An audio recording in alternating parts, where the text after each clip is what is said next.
నా పేరు పల్లవి. నేను బీటెక్లో జాయిన్ అయిన మొదటి రోజు అది. అదే రోజు అదే క్లాసులో ఒక అబ్బాయి జాయిన్ అయ్యాడు. అతని పేరు సూర్య. తను చూడటానికి చాలా అందంగా, అలాగే చాలా పొడవుగా కనిపించేవాడు. అందరితో చాలా పొగరుగా బిహేవ్ చేసేవాడు. కానీ అదేంటో అందరూ తనతో ఫ్రెండ్షిప్ చేయడానికి ఇష్టపడేవారు. బహుశా అతని అందం చూసి అందరూ మాట్లాడేవారు. క్లాసులో అందరితో మాట్లాడేవాడు. అలాగే నాతో కూడా చాలాసార్లు మాట్లాడాలని చూసేవాడు.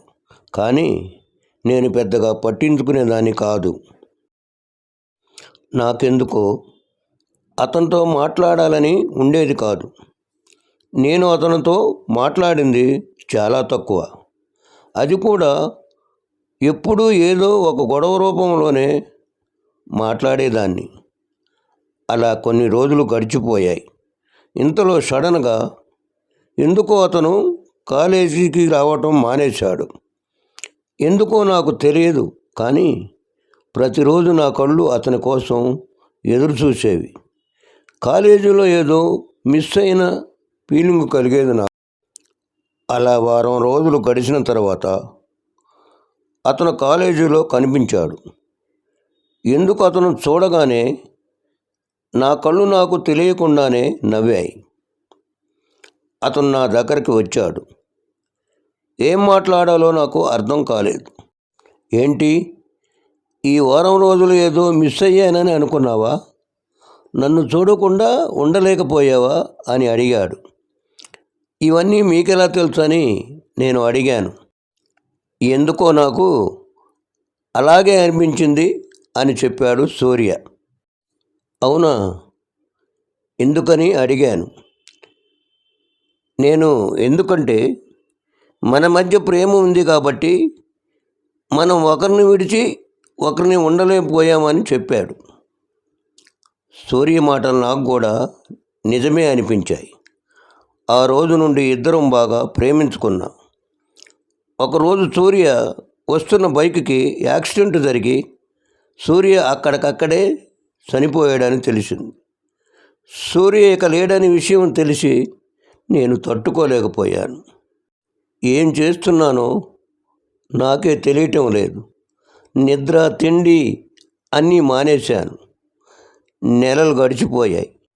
నా పరిస్థితిని చూసి మా అమ్మా నాన్నలు నాకు వేరే పెళ్లి సంబంధం చూశారు. నేను కూడా ఇంకా ఎలాగో సూర్య తిరిగిరాడు కాబట్టి బ్రతికున్న అమ్మా నాన్న బాధ పెట్టడం ఇష్టం లేక పెళ్లికి ఒప్పుకున్నాను. అబ్బాయి పేరు తరుణ్. చాలా మంచివాడు. అమెరికాలో జాబ్ చేస్తున్నాడు. పెళ్ళి అయ్యాక నన్ను కూడా అమెరికా తీసుకెళ్తానని చెప్పాడు. పెళ్ళికి 3 నెలలు టైం వచ్చింది. ముహూర్తాలు లేవనందున పెళ్ళి లేటుగా పెట్టుకున్నాం. పెళ్ళికి 3 నెలలు గ్యాప్ ఉండటంతో ఒకరి గురించి ఒకరు తెలుసుకోవాలి. ఫోన్ నెంబర్స్ ఎక్స్చేంజ్ చేసుకున్నాం. రోజు మెసేజ్ చేసుకొని వాళ్ళం. కుదిరినప్పుడు కాల్స్ చేసుకునేవాళ్ళం. తరుణ్కి నా పాత లవ్ స్టోరీ గురించి చెప్పాలని అనుకున్నాను. నా లవ్ స్టోరీ దాచిపెట్టి పెళ్లి చేసుకోవటం నాకు ఇష్టం లేదు.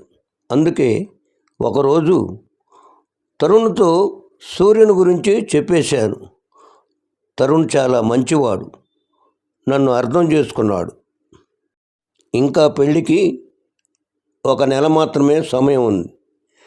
ఎలాగో పెళ్ళి తర్వాత నేను అమెరికా వెళ్ళిపోతాను కాబట్టి పెళ్ళిలోపు నా ఫ్రెండ్స్ అందరినీ ఒకసారి చూడాలనిపించి గెట్ టుగెదర్ ఏర్పాటు చేశాను. అక్కడికి వచ్చిన వాళ్ళలో ఒక వ్యక్తిని చూసి నేను షాక్ అయిపోయాను. ఎందుకంటే అతను ఎవరో కాదు, సూర్య. అతను నిజంగానే సూర్య ఇక్కడికి వచ్చాడు. అది ఎలా సాధ్యం? నాకు అర్థం కాలేదు. వెంటనే పరిగెత్తుకుని వెళ్ళి సూర్యుని హగ్గు చేసుకున్నాను. ఇది కళ, నిజమా అనుకున్నాను. సూర్య, నువ్వు బ్రతికే ఉన్నావా? నువ్వు యాక్సిడెంట్లో చనిపోయావని చెప్పారు అని ఏడ్చాను. అవును, నాకు యాక్సిడెంట్ జరిగిన విషయం నిజమే, కానీ నేను సావలేదు. నిజానికి ఆ రోజు యాక్సిడెంట్ అయినప్పుడు నేను కోమాలోకి వెళ్ళిపోయాను. ఎప్పుడు మేల్కొంటానో డాక్టర్కే తెలియదు అన్నారు.